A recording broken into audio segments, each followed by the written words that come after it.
Perfect. Networking's starting already. It's great. So I'm Julia Piper, contributing editor at Green Tech Media, and this is our keynote panel that's going to look at a solar-dominated future. So we're going to talk about how solar integration, storage, and digitalization can really help unlock solar power as a baseload resource. And then we're going to look a little further ahead, try to think about what our panelists are thinking about further into the future. This is a little more forward-looking than we're really at today. And also weave in the role of technology and policy and what those elements play in accelerating solar power. So I'm joined here by Tom Werner, President and CEO of SunPower. Then next to him is Chris Mays, Professor of Law and Energy Policy at Arizona State University and a former utility regulator here in Arizona. Next to her is Matthew Sachs, Vice President of Distributed Energy at National Grid Ventures. And then Chris Euster, am I saying that right? Yes. Okay, great. Chief Operations Officer at CPS Energy. So we've got a good mix of panelists here, and we are at a solar summit. So Tom, I'm going to put it to you first. You have tons of history working in the solar industry. SunPower is a leading American solar company. You've touched almost every part of the business, from distributed, commercial, up through utility scale. Based on your experience, set the scene for us and name maybe 2 steps you think the industry needs to take to make solar mainstream. When you think of mainstream, what does that mean to you?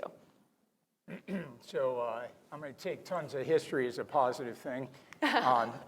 More than one person has said, give Tom hell up there. I'm just going to let you know. She wrote something up and it said something like elder statesman. I'm like, come on, nuke the elder statesman thing. So I started SunPower in 2003. So to be fair, I have been around a while. There are some in the audience that have put in a lot more time than me and made the industry what it is today, so thank you to those people. When I started, the whole world industry was 2 gigawatts. Today it's 110, 120, so 50 or 60 times as big. So that says something about what's happened. And what I would say about the mainstreaming of solar is now we're real. The technology is real, the cost is real. And so I think we need to transition from asking the government and the public what they can do for us. And sorry to sound political, but it's time for us to say, what can we do? What benefits can we offer? So this transition from, we need the ITC, or we need mandates, or we need various forms of feed-in tariff, or whatever it might be. How do we transition to selling our benefits and how we can make a difference? And obviously, I shouldn't say obviously, my theme will be at the edge, DER, grid resiliency and reliability is something that we can contribute, and how do we add value there? So we're in that transition, and I think that's how we mainstream solar, among other ways. Great, perfect. Chris, let's go to you. As one of the largest public power utilities in the country, you offer electric and gas service. You have a generation portfolio that includes solar, coal, gas, and wind, if I'm not mistaken. Tell us about CPS's transition into the solar space. I think you're based in Texas. There's no renewable energy mandate there. So this, I think, is really telling of how solar could become mainstream. How did you get solar into your energy mix? Yeah, I was a little bit disappointed to not see more representation from Texas on that pie chart there. But anyways, it's good to be here. Thank you for having us, Julia. I've seen some familiar faces here as well. We have made significant strides over the last 7 years on solar. We've got about 700 megawatts in our portfolio. In 2012, we had a landmark 400 megawatt RFP, and that really got solar started in Texas. We coupled it with economic development. And so with that, I think at some point we were like 80, 90% of all the solar in Texas. We looked at it from a diversification standpoint. We had a lot of coal, gas, other technology, nuclear, and we saw renewables as a way to kind of diversify our portfolio. But what we're seeing is it is becoming much more of a core generation asset for us, much more comparable to a traditional power plant, because we've got solar, we've got wind, we got demand response. We have over 200 megawatts of demand response with about 150,000 customers participating with that. So we can shape our solar, or shape our DR to help extend that solar profile on our peak. We're adding storage to that component. So we have a zero emissions desk that we actually trade in our trading group, where we basically trade our solar both for our native load and our wholesale book, day ahead, real time, bilateral. So it is a very real resource for us. And as we have added DR and as we are adding storage, it's becoming a much more dispatchable resource for us. So we're pretty excited about it. And so just to follow up, you are working across all sizes of solar, is that correct? Residential, C&I, and utility? Yes, we've got about, I'd say about 600 megawatts of utility, 550 megawatts of utility, and about 150 of rooftop. And part of that rooftop is inclusive of community solar, which we've got some exciting programs to talk about there. Perfect. Well, we will definitely circle back on that. Chris, let's go to you. You were here in your home state, I suppose. You were at the center of the solar storm here in Arizona over residential solar. So now you're a professor. Excited to get your off-the-record comments here. No, so you've seen some policy battles firsthand. So when you think about a solar-dominated future, what do you think has to happen to overcome these policy battles and really stop them from happening again in future? And then again, maybe just give us a brief update on what happened in Arizona and the conflict between third parties and utilities. Yeah, well, Julia, it's great to be here. It's really a pleasure to be with all of you. And for me, and I hope for all of us, this is really a moment of celebration because, my goodness, look how far we have come. When Tom was starting his company, SunPower, in 2003, I was just taking office at the Arizona Corporation Commission, and we were just passing Arizona's first renewable energy standard. And I can remember at that moment when Tom was coming to us saying to us, we can do this, solar can do this, give us a chance. I can remember our utilities saying, commissioners, no, it'll never happen. Arizonans will never adopt solar on their rooftops. We can't do this, it's too expensive, just forget about it. And we didn't take that advice. We decided to go with solar. We decided to place our bets on solar. We decided to put our trust in the people of Arizona. We decided to do what Arizonans want, which is they wanted the right to produce their own power. And today, after that day in 2003 and 2004 and 2005 when the utilities were saying it couldn't be done, Arizona has well over 100,000 solar installations. We're the third or fourth top solar market in America. And solar is winning. So it's a moment of celebration. Congratulations to all of you. Congratulations to the companies that have made this happen. And all of it is in the public interest because it means that ratepayers are better off, and our state is better off, and we have cleaner energy, cleaner air, and cheaper rates. What do I think needs to happen going forward? Because obviously we have been in the fulcrum of the storm in which our state's largest utility, unfortunately, has spent more than $50 million in the last 8 years to fight solar, which I think is most unfortunate and hasn't worked. We're still winning. But what has to happen is we have to change the regulatory regime in this country, which is 100 years old, which still incentivizes utilities to build big stuff. It is a CapEx bias-based industry and regulatory system. And quite frankly, regulators like me are as much of the problem as the utilities. The utilities a little bit more that are still focused on natural gas to some degree. Coal is simply not going to be in the mix going forward for a lot of reasons. But we have a regulatory design problem. Utilities make their money through the following formula. R equals O, operating expenses, plus V minus D being the value of their rate base multiplied by the rate of return. What does that mean? They like to build big things. And what does that mean? It means that doing things on the grid edge that benefit customers is not in their best interest.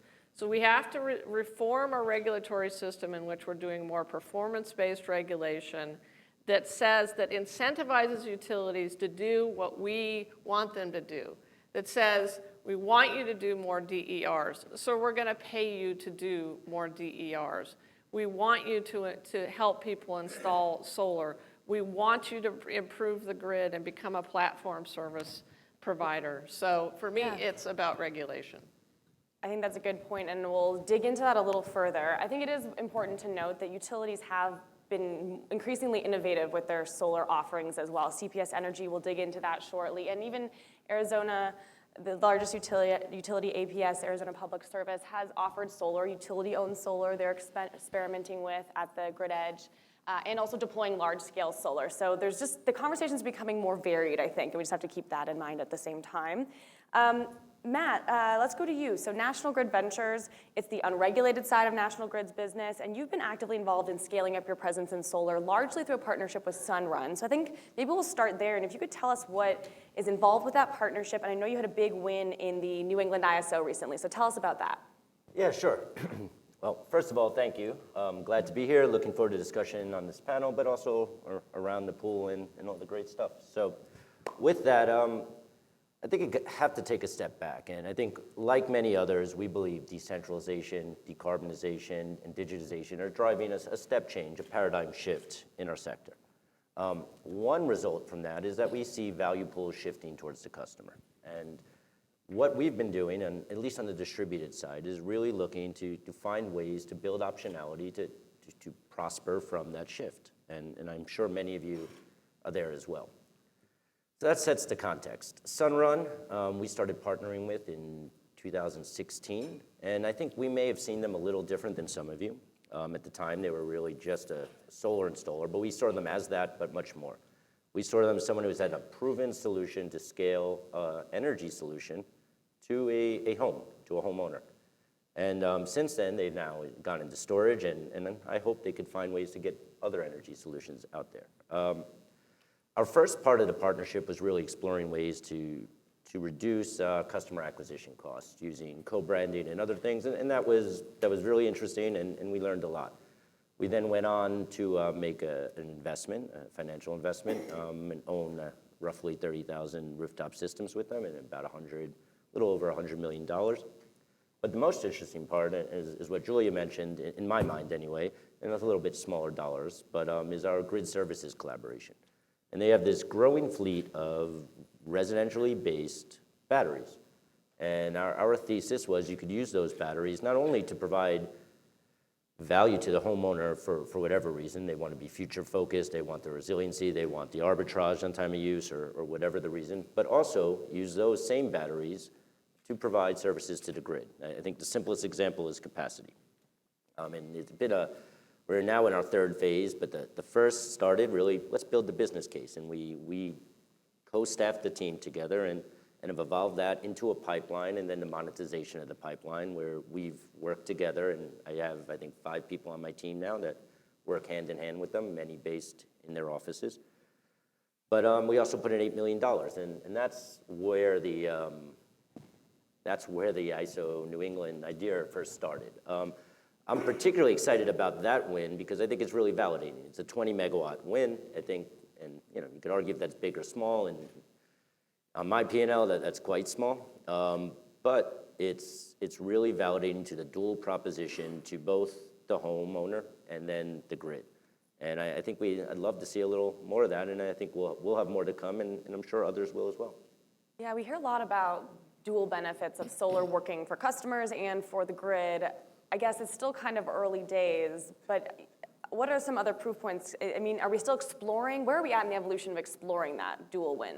Well, I mean, I think that was a good win for Resi, right? Because it's more than exploring. It proved the concept, and it's not a pilot either, right? I don't think we'd say that 20 megawatts are a pilot, so it's past that. And I think what I will say, and I can't talk about individual deals, there's going to be more that comes from that partnership, and Sunrun is very well equipped to continue and grow this business with or without us, and I think it will be big. And Tom is growing similar, and I think you'll see other businesses come. I think it's going to... Perfect segue. Yeah.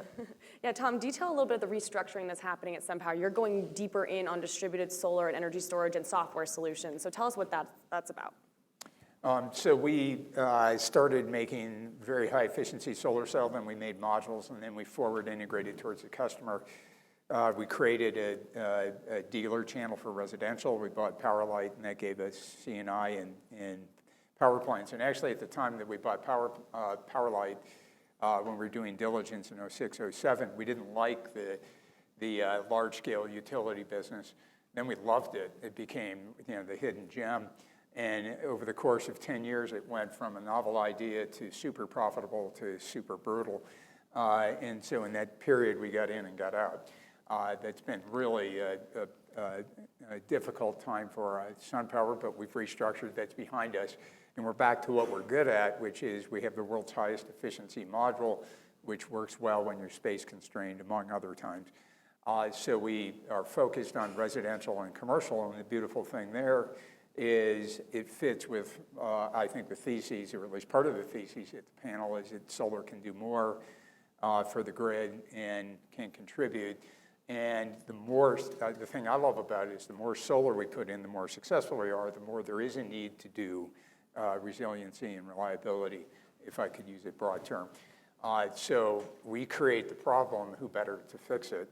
And so that's really where SunPower is heading. We have focused on storage in C&I first. We've also participated in the capacity markets at a smaller scale. We will be introducing a battery solution for residential this fall. And our intention is to offer a solution for the customer, but then we'll talk more about this later, offer services to the grid, maybe drafting off of the great work that Matt's done. Great. Excuse me.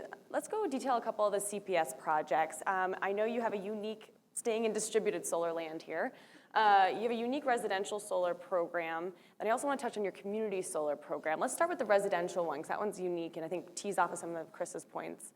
Yeah, I think if you look at the topic, solar-dominated energy future, I think the way we get excited about solar is it's a new set of products and services to our customers. There's additional revenue for us as a utility. That's where the excitement is. It's a customer, it's a product, it's a service that we can deliver to them in a unique way, and it's not just panels on a roof. One of the challenges we had early on with our solar rebate program, which was very popular, was we were seeing that deployment mostly in more affluent areas of our town. And so we wanted to come up with a way that that was there for everybody, so addressing the social equity thing.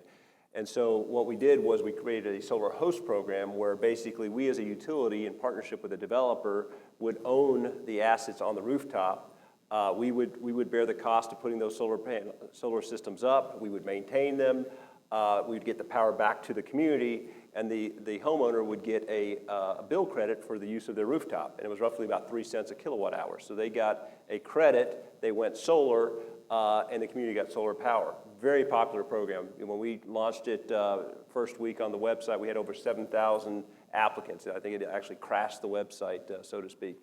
What we found was only 10% of those really qualified in terms of the quality of the roof, the orientation of the house, the shading. So there were some complexities, but ultimately we got that program rolled out. One of the other things that we learned from that program is it was not easy to finance that kind of deal. It's easy to finance a big solar farm, a utility scale farm in West Texas where you kind of know everything. But when you talk about hundreds of individual 5 kW systems that aggregate to many megawatts, how do you finance that? How do you address customer challenges and liabilities there? So we got that all through, and we're very excited about it, and we're looking to potentially do more of that. And I could talk about community solar now or later. Let's go for it now. I'm curious to complete that. Yeah. So we've also had a lot of interest on community solar. Obviously, people who live in apartments, rent, or they don't want to. They've got shading on their rooftop. They want to go solar, but there's no product there for them to go. And so community solar is a perfect one of that. This is our second community solar project. We did one which was more of a traditional one. It was a solar farm in our service territory, but it was kind of remote. With this one, it was a company called Go Smart Solar that won the RFP. They came up with here. Cutting in and out. They came up with a very innovative program where we have shaded parking lots that were solar panels. So that company. Actually wait for a handheld here. There comes one. See if that. Hopefully it won't speak. Hello? Maybe y'all just don't Slight want. intermission. Are y'all turning me off purposely here? There you go. Okay. There we go. All right. Maybe a little bit. So with this community solar program, it is basically covered shaded parking with solar panels. So that developer gets a revenue stream from office complexes that basically want to pay for that amenity. That reduces the cost of solar to our customers. Our customers can still buy into individual panels and get that bill credit. But we're very excited about that because it lowers the cost of solar. It makes it much more visible in the fabric of our community. You see these kind of all over the city, or will see these all over the city. And it also has a potential to integrate EVs because you've got parking there, you got power there, and now you can integrate EVs. So we think it's a platform that we're very excited about. So, Chris, I don't think you can hear me either. Maybe we'll pass down this. Pass It'll it. be a little. Hearing. Oh, another mic. Fantastic. Back on track. Also, shout out to Julian's suit, like entirely green suit. I just want to give you props for that. Taking Green Tech Media brand loyalty really seriously. Okay, Chris, I wanted to go to you. So when you hear about these utility programs, what role do you see utilities playing, and what's the right mix of utility-led versus third-party owned solar from your perspective? Yeah, it's a really tricky question because I love hearing about these stories. I think it's fantastic, and you have sitting up here a couple of the best utilities in America, really, when it comes to thinking about innovation and following through. So kudos to you. But there are 3,000 other utilities that aren't maybe doing quite so well as they are, or just starting along the process of thinking about how they can be more consumer focused. I mean, whenever I talk to my students or a group like this, I always ask the question, how many of you have had a utility employee inside your house? Raise your hand. How many of you had a solar company? Well, you guys are utilities, but how many of you have had a solar company inside your house or a third-party energy company? Okay, a few more, right. So the difference is utilities are not used to being providers of services, and so more of them are starting to think about that. So I think that I do believe that utilities need to have some skin in this game. Utilities need to become service providers. But then the question becomes, what is best for ratepayers, right? And this is the question that regulators are going to be asking in the future. Is utility-owned utility scale solar the best route, or are PPAs the best route for ratepayers? Increasingly, in a lot of cases, it looks like PPAs are better for ratepayers, at least in terms of cost. Is it better to allow utilities to own all these rooftops? And how much should we let utilities own rooftops when they have such an advantage in terms of their relationship with the customer? Not that they've done a very good job of getting to know the customer. And so I think the answer, Julia, is some kind of an appropriate mix of those two things. I think Colorado has done some really interesting things on this front. They just signed in Colorado, the Colorado PUC just signed, as I understand it, as an agreement with Xcel, in which Xcel and Ben Foke, the CEO there, has been amazing in terms of his leadership on solar and on renewables, voluntarily moving towards 50 and now 80% clean energy, where Xcel was allowed to own a certain percentage, and then the rest has to come from PPAs. Now, I do think that the trickier, thornier question here is going to be, what happens when storage is commercialized and Americans can effectively divorce themselves entirely from the utility? And I think that utilities have got to start to think about this potential future. I call it cascading natural deregulation. I'm not talking about deregulation by regulators, cascading natural deregulation when people literally can cut the cord with the utility. What are the utilities going to do then?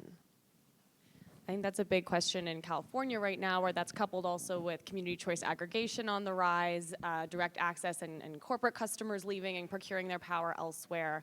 But it is interesting. This seems like a conversation we've had in the past, and it hasn't gone away. I thought it may have evolved a little bit further in some ways, and you do see utilities taking on 100% commitments. So certainly things have changed, and yet some of the themes you're bringing up are familiar. Matthew, let's go to you. I wanted to touch on the acquisition that National Grid Ventures did of Geronimo Energy. Tell us a bit about that and why you got involved. Yeah, I'd love to. And if you look at National Grid, I think there's one thing that some in the audience may not believe it, but greening the electric supply is really dear to our hearts. And we could, at times, probably do a better way of showing it, but we really are trying. And there has been a steady progression, both on our regulated side and on the unregulated side. And for example, National Grid Ventures, many years ago, started investing in interconnectors in Europe. We're a British-based company. And these interconnectors connect the UK to other grids, neighboring grids. And essentially, the premise behind that is to enable the supply of renewables back and forth between the different countries' grids. And that was kind of a first step. Since then, we've done the sun run that we've talked about, but also connecting offshore wind in the US. So there's been this increasing progression to do more.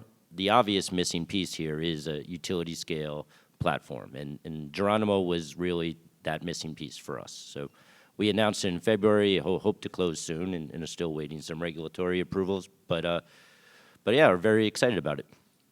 And it's based in the Midwest, correct? It's going to remain in Minneapolis. Talk maybe about the potential for solar in the Midwest, if you thought about that. Yeah, we definitely thought about it, and we're bullish on it. And Geronimo has had some success in the Minnesota, or Excel's community solar programs, which are great. But it wasn't that bullishness in the Midwest that brought us to Geronimo. Where I really liked about Geronimo is they've been able to adapt with the times. They started off historically as a leader in the Midwest as a wind developer.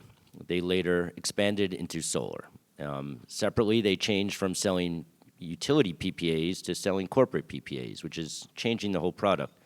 And more recently, they've been expanding geographically outside of MISO and SPP, where they had most of their early access into new markets such as PJM and now with development efforts as far east as New York. So we really like that versatility and believe that that's a great platform to grow. So it's not all about Midwest, although I am bullish on the Midwest solar.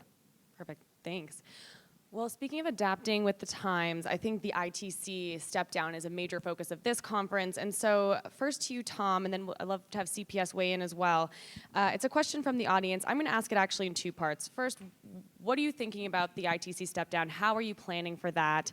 And the question is specifically, what are you doing to take advantage of the federal opportunity zone tax incentives? So if you could maybe touch on ITC first, and then separately, have you looked at the opportunity zone opportunity? I thought my mic would work for sure because I have friends in the back there. So well, this mic works. So no on the second question, not yet, but I have work to do this afternoon. On ITC, it's one thing obvious is that you're going to want to safe harbor 5% of projects that will be built subsequently.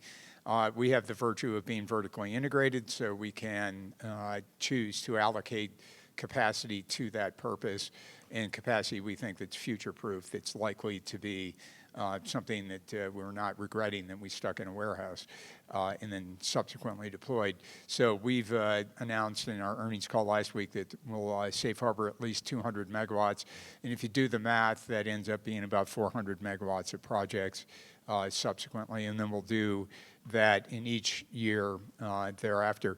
Another interesting thing on ITC is that climate change is topical thanks to the Green New Deal, among other things, and it's made it an issue for the Republicans, and the Republicans are starting to talk about we need to do something about climate change, and the easiest thing that, well, the most straightforward thing to do is extend the ITC and the PTC. So there's some, rumblings.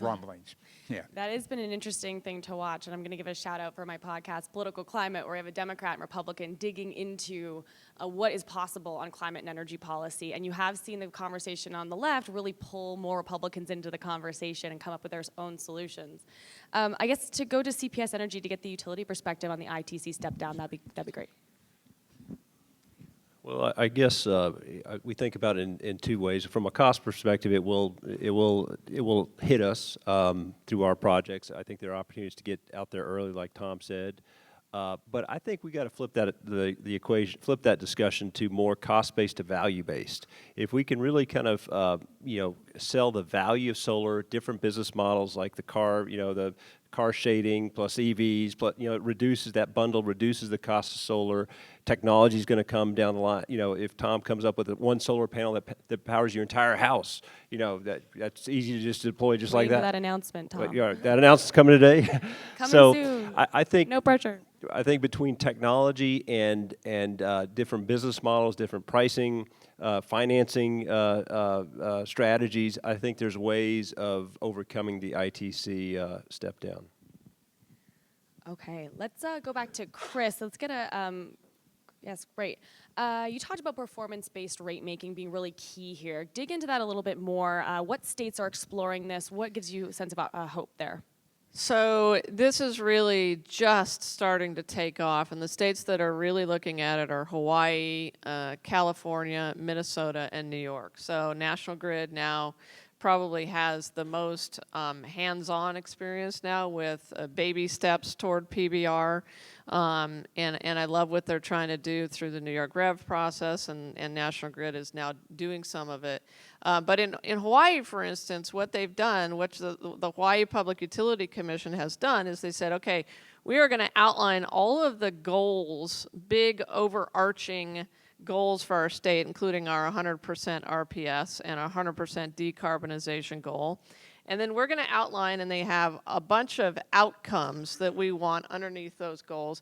And now they're headed into phase 2 of this process, in which they're going to devise actual incentive mechanisms for HECO, Hawaii Electric Companies, that are basically either PIMs, performance incentive mechanisms, or multi-year rate making, which they actually already have, or, for instance, well, a few other that I won't go into, but basically performance incentive mechanisms for facilitating distributed generation. Here, we are going to compensate you for doing better on your interconnection times, doing more, facilitating more storage plus solar. We're going to incentivize you for hitting that 100% RPS target, and we're going to potentially pay you for that. We are going to potentially incentivize electrification of transportation.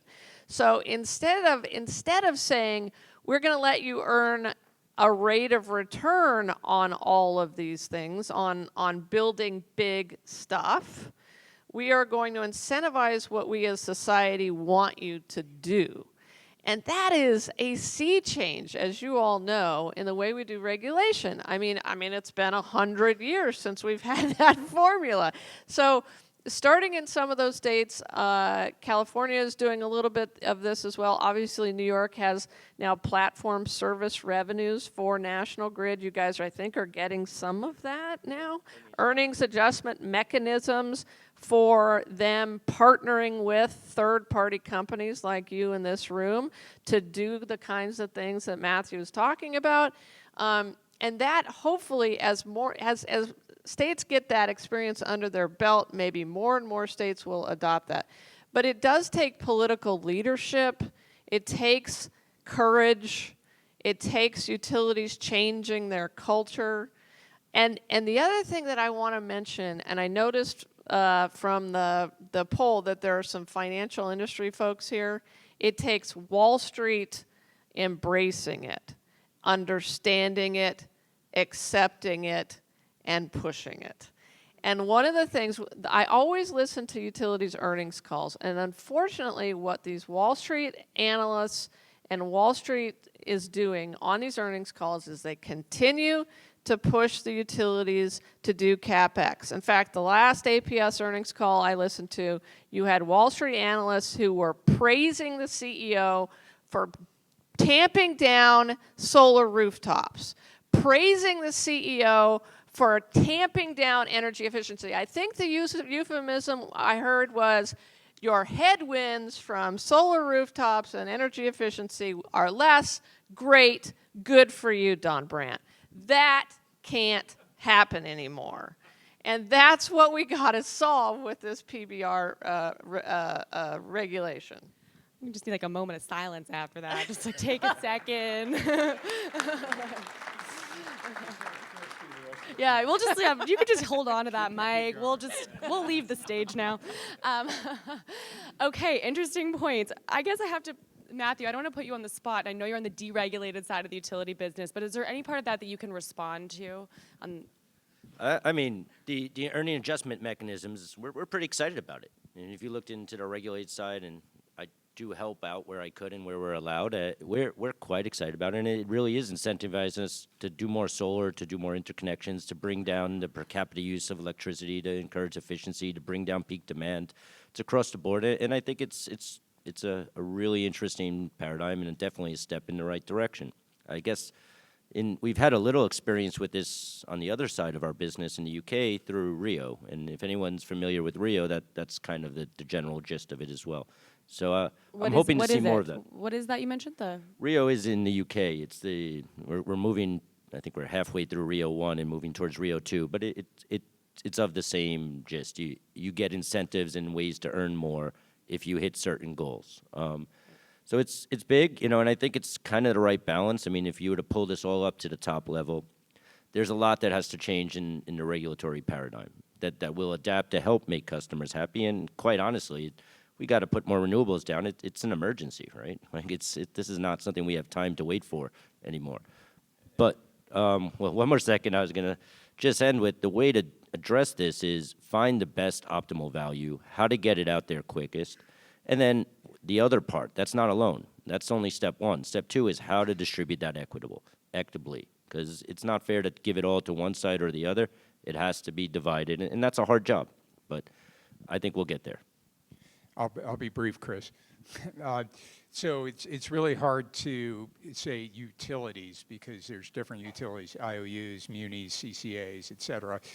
And they are rational beings. They are incentivized to put more capex out if you're an IOU, and so those rules will change, need to change, and I think they will change. The horse has left the barn. The solar is the fastest new energy generation resource, period. And it's now replacing natural gas, nevertheless coal. So policy will catch up, and maybe we will talk about policy. So we're doing our job, and we need to continue to provide solutions, and then hallelujah or hell yeah or something to what Professor May said. Yeah, I mean, just maybe a quick, and we're not in that investor-owned space, so I haven't heard too many earnings calls on it, but I think the utility space is changing from a finance and from an investment standpoint. No one wants to make 40-year investments on big box investments, even if you have a capital return on that. There's just too much risk. So if you're Wall Street and you're investing into a 40-year asset, knowing how fast this technology, how fast this market changes, that's a bad bet. So I think it's starting to change. I think, especially in the investor-owned space, that the CapEx incentive, I think, either has to change or maybe green tech has to become part of that CapEx spend. All right, we're going to jump through a few different types of questions now because I want to hear from some of them from the audience and get back to some of the manufacturing piece to you, Tom. So first, one from the audience. It's our top question right now. In a 100% renewable future, the merchant price of energy drops close to zero. How does market structure evolve to adapt? Does anyone want to take that one on? I could try. I mean, there always has to be some value to get those megawatts deployed. But what I see happening in over time is the price of energy may go or may not go up as quick as some think today, but instead that value will shift to what I would call flexible capacity. And how that's monetized is it a capacity market or something direct with the distribution utilities is unclear, but I do think that's the result there. So what does that mean? Then maybe the value proposition moves from solar to solar plus storage, or some other thing. I certainly know this pain. I talked about utility scale solar in the, going from a novel idea to super profitable to a commodity. When it got to, you had to have low-cost modules, low-cost BOS, low-cost EPC, low-cost permitting, super low-cost cost of capital, and then you had to speculate on merchant or Ventex curves or Ventex, whatever. I started learning this stuff, and I'm going, this is ridiculous. You're starting to bet on, so I get this.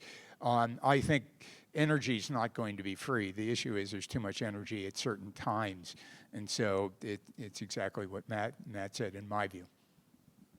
Yeah, just to build on that, I mean, ERCOT's an energy-only market, so it's whatever the supply-demand is for that hour, that 15-minute interval. So, I mean, we are seeing solar projects that look like, from a merchant perspective, they pencil out. And in fact, we're hearing that there are investment firms that are willing to provide a hedge on top of that. But the challenge is, if everyone runs after that and everyone builds, we've seen it on the wind side, you get overproduction in that segment, and you see $2 prices, you see negative prices. So I think you got to be careful with what the future looks like, because there is value to building that capacity and delivering the energy. It's not just the zero marginal cost. Sort of a random curveball question here, but I was talking with someone last night about this. Do you think the solar industry is too fragmented to become truly mainstream? Is there going to be a Siemens of solar one day? Could that happen, or is there too many players, too many markets? It's hard to make ROI. I mean, does anyone want to take that happy hour question on? Is it SunPower, Tom? Or? Yeah. I teed it up for you. That's what I said last night at happy hour, but that was happy hour induced. I don't know. That's not true, by the way. I think it's super hard to define what solar is. For example, I think SunPower will look a lot less like a solar company in a few years, and will look like a systems integration company or energy service provider. And so defining what that is, we already see aggregation in the module making, where there are super big players, and we're seeing that happening. I always look, Clayton Christensen wrote some good books, Innovator's Dilemma, Innovator Solution, et cetera. And he talked about the value chain integrating and disintegrating. It depends on how standardized each element is. And we're nowhere near the point where the delivery of solar energy is standardized. So I don't think we're going to see a horizontal rollout for quite some time. I think there's still going to be specialists in the post-module part of the value chain. So I guess from my standpoint as a former regulator and former elected official in Arizona, I think number one, we need to continue to have companies like SunPower and Tesla and others, before Tesla, Solar City, who have provided the kind of leadership that we've needed in our states to move the ball forward, both on technology but also on policy. So we need that. We need leaders in this industry. But one of the great things that's also happened in Arizona and a lot of other high penetration states is that we've seen hundreds in Arizona, 450 companies have sprung out of the renewable energy standard. Almost all of them solar companies, solar installers, and almost all of them neighborhood companies who have developed relationships in their communities, who become leaders in their communities, who are providing jobs. And so I kind of hope that there doesn't become sort of an Amazonization of this industry, but I do think we need leadership. Great, fantastic. Okay, another one from the audience. So storage pairs great with solar. What characteristics of residential storage systems are key to improving adoption? And I'll couple in this other one talking about, actually no, you know what, that gets into utility scale. So let's leave it on residential for now. What characteristics are needed to improving adoption? I'll go first. So we're introducing a product this fall, so I better be able to answer this question, or at least we have an answer, and we'll see how it works. So cost obviously is a factor because batteries are coming down at roughly 15% a year. So according to McKinsey, sorry, Woods McKinsey maybe. Yeah. So the costs need to come down. Right now, it doesn't. It only pencils in at say Hawaii, maybe California. So it's a purchase now where you're using it for safety or comfort. Second, I'd say scalability. The idea, SunPower subscribes to offering customer choice and customer options. And so how do we offer storage so they can scale, and maybe not scale initially and scale over time, and then software so that it's super easy. And one of the interesting things that we've all talked about is how the grid can participate, or the edge can participate in the grid. And then I wonder how many people on the edge want to participate in the grid. Things get more complex, and we need software to make it less complex so that we're not asking a homeowner to become a wholesale market contributor or something. So that's a fact. Yeah, I completely agree. I mean, particularly on the software point, we've invested in, as part of my group, into a company called Embawa that does exactly that type of software, networking it together. I do think there's some, everything Tom said, I would underline the costs. There's definitely some market reform that's needed. You know, I think time of use, for instance, in Southern California is proving a quite powerful tool there to help make it work. Is it the best? I'm not sure, but it's working, and I'd like to see more of that. I also think there's just some like clean up the easy stuff. Like if you when you get into the the nitty gritty here, the meter doesn't work because it's not ANSI certified, and you get incentives when you export, but then the meter runs backwards and you can't get the right incentive. And there's a lot of this like cleanup stuff that's very solvable if we just get a couple of good engineers in a room and put it together with the real will to solve it. So that's it. And from a policy standpoint, if I could put in a pitch here for distribution planning. So it is shocking to me how few utilities and public utility commissions in America do actual distribution level planning. In fact, I suspect that 99% of all utilities do not plan the distribution system, despite the fact that we're seeing this explosion in customer-sided energy. So what we need is for us to be sort of looking at, you know, the distribution level in addition to the bulk system and saying, okay, and in addition to that, as part of our integrated resource planning process, we should put distribution at the front end. What are the grid edge technologies that are being deployed on the front end by customers that will mitigate the need for additional large-scale generation or high-voltage transmission lines? We're going to still need some of that, but you know, what are people doing now on the ground, on the distribution system, and let's build that into the planning process. That is literally only happening right now in a couple of states, including Hawaii. So we have to do distribution level planning. Yeah, I think this is a place that utilities can play a big role because we all know with storage, there are multiple value propositions, and that customer cannot just realize all of that on their own. And so I think utilities can pay for that residential storage, incent it. For us at ERCOT, there's a 4CP market where, you know, we get value from peak shaving, demand response. All those things are very interesting to us in addition to the value proposition that the customer has. All right, we started with you, Tom. I'm going to end with you with a couple of manufacturing questions. As Julian was mentioning, the Section 201 solar trade case feels like forever ago, but it really did dominate a lot of headlines last year, and SunPower was very much at the center of that. You make your products abroad, but also in the U.S., and of course you acquired SolarWorld, which is actually one of the petitioners in that trade case. So talk a bit about what has happened post trade case. How is SunPower coping with that? What's happening with SolarWorld? Bring us up to speed. Sure.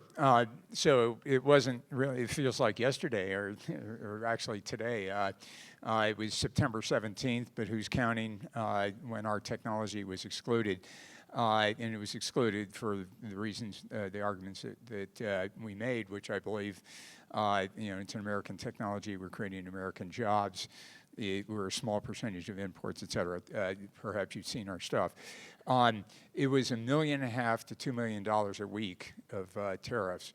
We spend 75 to 100 million on R&D, so we could eliminate all of our R&D, zero, and pay tariffs. That's what it meant to us.